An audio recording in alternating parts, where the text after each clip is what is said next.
ગીતા જયંતિ દર વર્ષે માર્ગશીર્ષ મહિનાના શુક્લ પક્ષની એકાદશી તિથિએ ઉજવવામાં આવે છે। આજે એટલે કે 22 ડિસેમ્બરે ગીતા જયંતિ ઉજવવામાં આવી રહી છે। હિન્દુ ધર્મમાં ધર્મ ગ્રંથોનું ઘણું મહત્વ છે। તેમાં પણ ભગવદ્ ગીતા તેને ખૂબ અગત્યના કહેવામાં આવે છે। ભગવદ્ ગીતા જે લોકો પઠન કરે છે તેને જીવનનો સિદ્ધાંત ખબર પડે છે। તો ત્યારે ગુજરાત શિક્ષણ મંત્રી દ્વારા ગીતા જયંતિના દિવસે ભગવદ્ ગીતાને અભ્યાસક્રમનો ભાગ બનાવાયો છે। તો રાજ્ય શિક્ષણ મંત્રી પ્રફુલ પાનસેરિયાના હસ્તે ગુજરાતી ભાષાંતરિત પુસ્તકનું વિમોચન કરવામાં આવ્યું છે।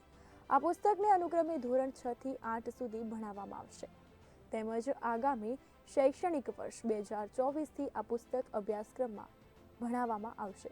તો ગીતાના પથનો જે અભ્યાસ છે તેનો સમાવેશ થવાથી વિદ્યાર્થીઓ તરુણાવસ્થાથી જ જીવન અંગેના સારા રસ્તા જે છે તેને જ્ઞાન મેળવવા માટે સક્ષમ બને છે। તો આગળ પણ જીવનમાં તેને કોઈ પણ નિર્ણય લેવામાં ખૂબ મદદરૂપ થઈ શકે છે।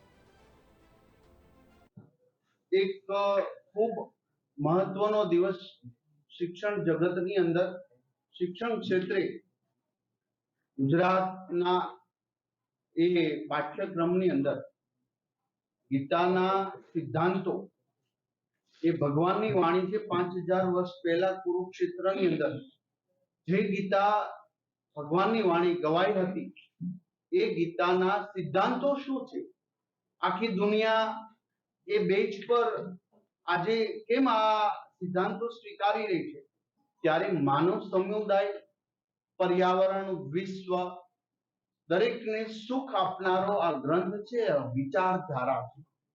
અમે સિલેબસ ખૂબ સરસ અમારા વિભાગના અધિકારી મિત્રોએ જે મહેનત કરી છે એમને હું હૃદયપૂર્વક વંદન કરું છું।